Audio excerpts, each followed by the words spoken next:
2022년 2월 러시아의 침공이 시작되었을 때 세계의 대부분 군사 전문가는 우크라이나가 곧 무너질 것이라고 예상했습니다. 특히 공중전에서 러시아는 단 며칠 만에 하늘을 완전히 장악할 것이라 믿어졌죠. 무려 1,500대가 넘는 전투기, 첨단 전자전 시스템, 그리고 세계 최강으로 불리던 방공망까지 갖춘 나라니까요. 하지만 현실은 달랐습니다. 당시 우크라이나는 100대도 안 되는 낡은 전투기와 오래된 방공 체계밖에 없었습니다. 그런데 전쟁이 시작된 지 3년이 넘은 지금 러시아는 여전히 하늘을 장악하지 못하고 오히려 수많은 전략적 패배를 겪고 있습니다. 이 놀라운 반전의 중심에는 바로 나토가 지원한 F-16 전투기가 있습니다. 서방 동맹국들의 지원을 받은 우크라이나 공군은 러시아의 공중 우세를 깨뜨렸습니다. 나토에서 철저히 훈련받은 우크라이나 조종사들은 이제 러시아의 대규모 공격을 막아내는 것은 물론 일시적으로 공중을 장악해 지상군을 지원하기도 합니다. 특히 2024년 12월 중순 한 명의 우크라이나 F-16 조종사가 역사적인 기록을 세웠습니다. 단 한 번의 임무에서 러시아 순항미사일 6기를 격추시킨 것이죠. 이것은 F-16의 40년 전투 역사에서도 단 한 번도 없었던 일입니다. 그는 4발의 공대공 미사일, 중거리 2발, 단거리 2발로 임무를 시작했습니다. 처음 2발로 놀라운 정확도로 목표를 격추한 뒤 탄약이 바닥나자 그는 귀환 대신 또 다른 미사일을 쫓았습니다. 이번에는 미사일이 아니라 기체에 장착된 M61 벌컨 기관포로 승부를 걸었죠. 불과 500m 거리에서 그는 비스듬히 적군에 사격했습니다. 그리고 놀랍게도 러시아 순항 미사일 2기가 동시에 폭발했습니다. 이 미사일들은 탄두 무게만 450kg이었기 때문에 조금만 빗나가도 그의 F-16은 순식간에 불덩어리가 되었을 겁니다. 그가 상대했던 미사일은 겹쳐나는 복잡한 편대 형태였습니다. 이런 전술은 레이더 탐지를 어렵게 만드는데 그럼에도 그는 완벽한 전술과 침착한 조종으로 단 한 번의 기관포 사격으로 2기 모두를 격추시켰습니다. 이 사건은 그야말로 현대 공중전의 기적으로 불립니다. 미국의 전문가들조차 이건 시뮬레이션 속에서만 가능한 일이라며 놀라움을 감추지 못했죠. 하지만 우크라이나의 하늘에서는 그 기적이 현실이 되었습니다. 처음 F-16이 우크라이나 땅에 도착했을 때 많은 사람들은 이제 회의적인 눈으로 바라봤습니다. 2024년 8월 첫 번째 F-16 편대가 착륙했지만 그 비행기들은 블록 10, 블록 15형으로 이미 네덜란드, 벨기에, 덴마크에서 퇴역한 낡은 기체들이었죠. 저런 오래된 전투기로 러시아를 막을 수 있을까? 사람들은 고개를 저었습니다. 하지만 나토는 단순히 중고 비행기를 보낸 게 아니었습니다. 우크라이나로 가기 전 각 기체는 전면적인 정비와 중기 수명 업그레이드를 거쳤습니다. 겉모습은 낡았지만 내부는 완전히 새로워진 셈이었죠. 전자 시스템, 레이더, 조종 소프트웨어 모두 최신 버전으로 교체되었습니다. 그래서 우크라이나 조종사들은 단 4달 만에 나토급 전술을 실제 전장에 적용할 수 있게 되었습니다. 그들이 조종하는 F-16은 단순한 전투기가 아니라 하늘 위에 이동식 전자전 지휘소로 바뀌었습니다. 이 기체들에는 ALQ 162, AR 60 그리고 특수 방어 시스템인 PIDS와 ECIPS 플러스가 장착되었습니다. 이 장비들은 단순히 공격만 하는 것이 아니라 스스로 레이더를 교란하고 적의 전파를 막고 반격까지 수행할 수 있었습니다. 우크라이나 조종사들은 이렇게 말했습니다. 레이더가 약하다고? 괜찮아. 우리에겐 나토의 눈이 있어. 그들의 말은 허풍이 아니었습니다. 그들은 스웨덴의 조기 경보기와 나토의 지상 통제 센터에 연결되어 있었고 링크 16 네트워크를 통해 실시간으로 데이터를 공유했습니다. 마치 전략 게임을 하듯 서로의 시야를 공유하며 러시아 전투기보다 훨씬 빠르게 대응할 수 있었던 것이죠. 이제 F-16은 최대 200km 밖에서 AIM 120 암람 미사일을 발사할 수 있게 되었습니다. 러시아의 수-35 전투기는 자신이 조준당하고 있다는 사실조차 모른 채 격추되는 일이 벌어진 겁니다. 조종사들의 헬멧에는 JHMCS 시스템이 장착되어 있었습니다. 이 덕분에 그들은 눈으로 보는 것만으로 목표를 지정할 수 있었죠. 조준경을 돌릴 필요도 없이 단 한 번의 눈짓으로 미사일이 날아갑니다. 3개의 풀컬러 디스플레이, 스나이퍼 타깃 포드, 그리고 터치식 무기 제어 센터까지 우크라이나 조종사들은 이제 손끝과 눈동자 하나로 전장의 모든 무기를 다루게 되었습니다. 이제 F-16은 낡은 전투기가 아닙니다. 그것은 지능적인 전쟁 도구, 그리고 우크라이나 하늘의 새로운 상징이 되었습니다. 그들이 전투에서 승리한 이유는 단지 장비가 아니라 전술과 은밀성이었습니다. 우크라이나는 유동적 전개, 즉 기동 전술을 실전에서 완벽하게 구현했습니다. F-16 편대는 어느 한 기지에 머물지 않았습니다. 작전용 공항, 간이 활주로, 심지어 최소한의 기반 시설만 있는 장소로 계속해서 이동하며 이착륙을 반복했습니다. 적이 위치를 특정해 폭격을 준비할 즈음이면 이미 다른 곳으로 옮겨간 상태였습니다. 조종사의 신호는 철저히 비공개로 유지됩니다. 6기의 순항 미사일을 격추한 그 조종사의 얼굴조차 공개되지 않았습니다. 러시아가 표적을 찾을 수 없게 만드는 것이 목적입니다. 이런 은닉 전략 덕분에 지상에서는 한 번도 F-16 편대가 전멸당하는 일이 없었습니다. 또한 우크라이나는 러시아가 사용하는 극심한 전자전 환경을 견뎌냈습니다. 러시아는 레이더 교란과 신호 위조 등 막강한 전자전 장비를 동원했지만 F-16은 단순히 레이더가 강하다 약하다의 문제가 아니었습니다. 우크라이나는 네트워크로 서로의 눈이 되어주는 방식과 전자전 억제 장비를 결합하기를 열었습니다. 이로 인해 방어 중심이던 전술이 능동적 선제 타격으로 바뀌었고 러시아 쪽의 작전은 점점 더 신중해질 수밖에 없었습니다. 물론 한계도 분명했습니다. 우크라이나가 운용하는 공대공 미사일의 유효 사거리는 대체로 30에서 80km로 이는 러시아 SU-35가 사용하는 R-77 계열보다 짧습니다. 따라서 조종사들은 보다 근접해야 발사할 수 있었고 그만큼 위험도가 높아졌습니다. 그래서 내부에서는 보다 최신형 F-16 예컨대 블로크 70과 같은 기체와 장거리 무기의 추가 지원을 지속적으로 요구하고 있습니다. 한편 물류 전선에서는 나토의 재배치가 우크라이나의 큰 힘이 되었습니다.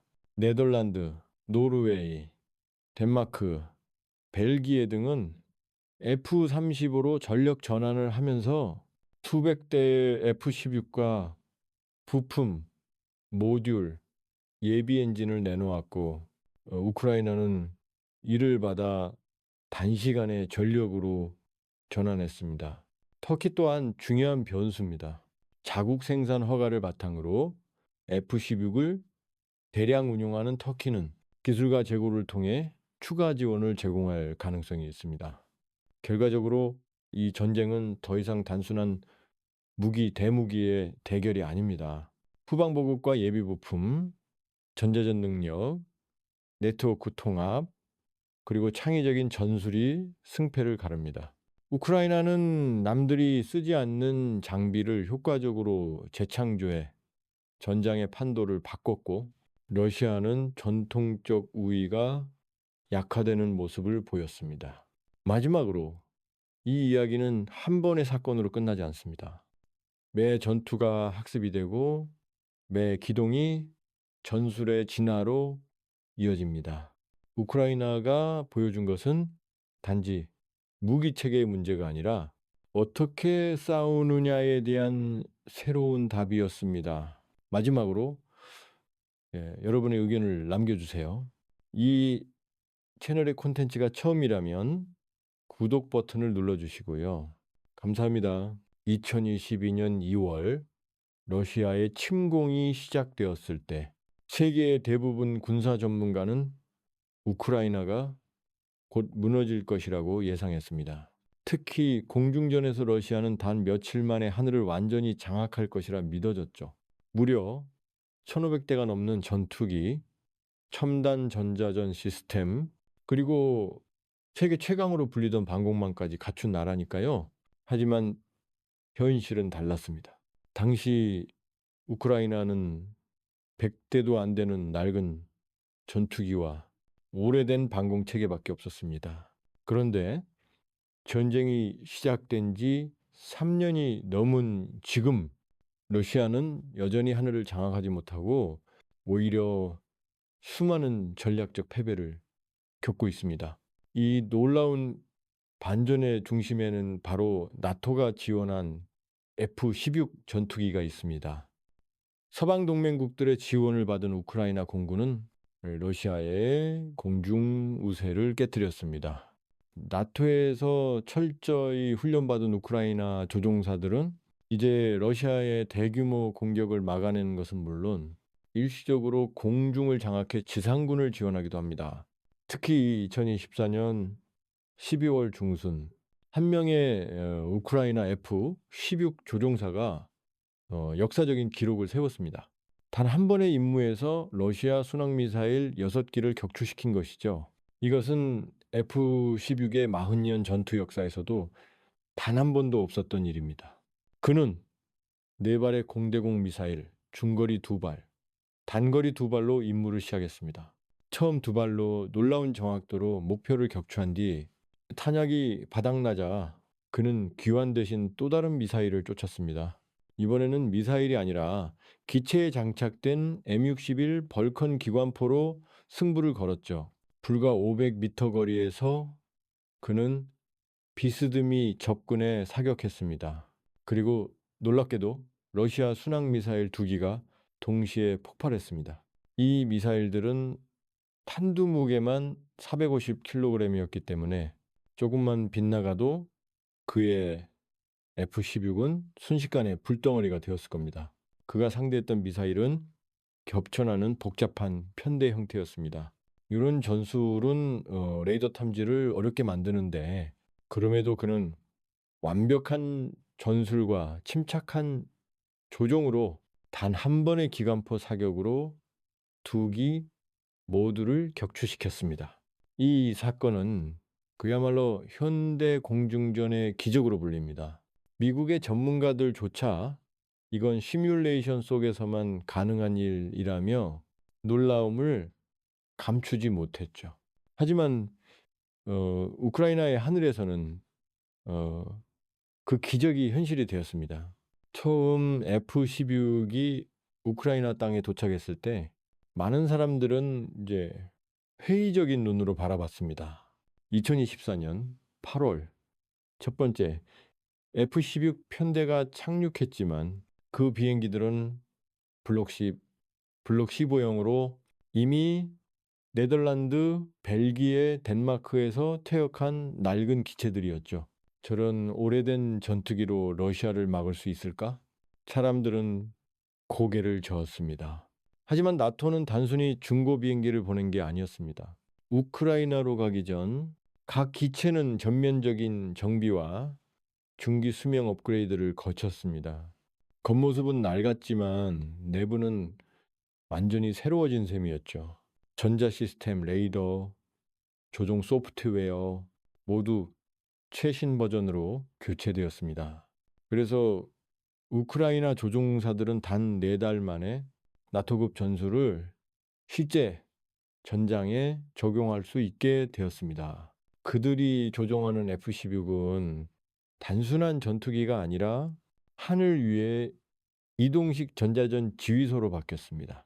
이 기체들에는 ALQ 162, AR 60, 그리고 특수 방어 시스템인 PIDS와 ECIPS 플러스가 장착되었습니다. 이 장비들은 단순히 공격만 하는 것이 아니라 스스로 레이더를 교란하고 적의 전파를 막고 반격까지 수행할 수 있었습니다. 우크라이나 조종사들은 이렇게 말했습니다. 레이더가 약하다고? 괜찮아. 우리에겐 나토의 눈이 있어. 그들의 말은 허풍이 아니었습니다. 그들은 스웨덴의 조기 경보기와 나토의 지상통제센터에 연결되어 있었고 링크 16 네트워크를 통해 실시간으로 데이터를 공유했습니다. 마치 전략 게임을 하듯 서로의 시야를 공유하며 러시아 전투기보다 훨씬 빠르게 대응할 수 있었던 것이죠. 이제 F-16은 최대 200km 밖에서 AIM 120 암람 미사일을 발사할 수 있게 되었습니다. 러시아의 수-35 전투기는 자신이 조준당하고 있다는 사실조차 모른 채 격추되는 일이 벌어진 겁니다. 조종사들의 헬멧에는 JHMCS 시스템이 장착되어 있었습니다. 이 덕분에 그들은 눈으로 보는 것만으로 목표를 지정할 수 있었죠. 조준경을 돌릴 필요도 없이 단 한 번의 눈짓으로 미사일이 날아갑니다. 3개의 풀컬러 디스플레이, 스나이퍼 타깃 포드, 그리고 터치식 무기 제어 센터까지 우크라이나 조종사들은 이제 손끝과 눈동자 하나로 전장의 모든 무기를 다루게 되었습니다. 이제 F-16은 낡은 전투기가 아닙니다. 그것은 지능적인 전쟁 도구, 그리고 우크라이나 하늘의 새로운 상징이 되었습니다. 그들이 전투에서 승리한 이유는 단지 장비가 아니라 전술과 은밀성이었습니다. 우크라이나는 유동적 전개, 즉 기동 전술을 실전에서 완벽하게 구현했습니다. F-16 편대는 어느 한 기지에 머물지 않았습니다. 작전용 공항, 간이 활주로, 심지어 최소한의 기반 시설만 있는 장소로 계속해서 이동하며 이착륙을 반복했습니다. 적이 위치를 특정해 폭격을 준비할 즈음이면 이미 다른 곳으로 옮겨간 상태였습니다. 조종사의 신호는 철저히 비공개로 유지됩니다. 6기의 순항 미사일을 격추한 그 조종사의 얼굴조차 공개되지 않았습니다. 러시아가 표적을 찾을 수 없게 만드는 것이 목적입니다. 이런 은닉 전략 덕분에 지상에서는 한 번도 F-16 편대가 전멸당하는 일이 없었습니다. 또한 우크라이나는 러시아가 사용하는 극심한 전자전 환경을 견뎌냈습니다. 러시아는 레이더 교란과 신호 위조 등 막강한 전자전 장비를 동원했지만 F-16은 단순히 레이더가 강하다 약하다의 문제가 아니었습니다. 우크라이나는 네트워크로 서로의 눈이 되어주는 방식과 전자전 억제 장비를 결합하기를 열었습니다.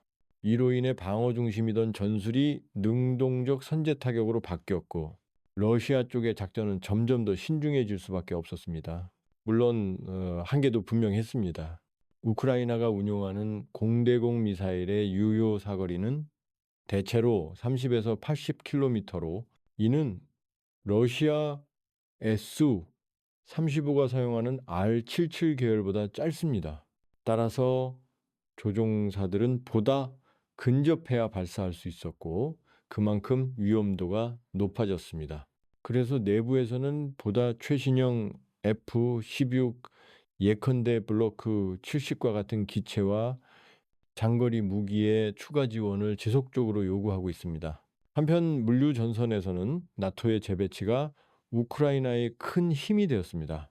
네덜란드, 노르웨이, 덴마크, 벨기에 등은 F-35로 전력 전환을 하면서 수백 대의 F-16과 부품, 모듈, 예비 엔진을 내놓았고 우크라이나는 이를 받아 단시간에 전력으로 전환했습니다. 터키 또한 중요한 변수입니다. 자국 생산 허가를 바탕으로 F-16을 대량 운용하는 터키는 기술과 재고를 통해 추가 지원을 제공할 가능성이 있습니다. 결과적으로 이 전쟁은 더 이상 단순한 대무기의 대결이 아닙니다. 후방 보급과 예비 부품, 전자전 능력, 네트워크 통합, 그리고 창의적인 전술이 승패를 가릅니다. 우크라이나는 남들이 쓰지 않는 장비를 효과적으로 재창조해 전장의 판도를 바꿨고, 러시아는 전통적 우위가 약화되는 모습을 보였습니다. 마지막으로 이 이야기는 한 번의 사건으로 끝나지 않습니다. 매 전투가 학습이 되고 매 기동이 전술의 진화로 이어집니다. 우크라이나가 보여준 것은 단지 무기체계의 문제가 아니라 어떻게 싸우느냐에 대한 새로운 답이었습니다. 마지막으로 여러분의 의견을 남겨주세요. 이 채널의 콘텐츠가 처음이라면 구독 버튼을 눌러주시고요. 감사합니다.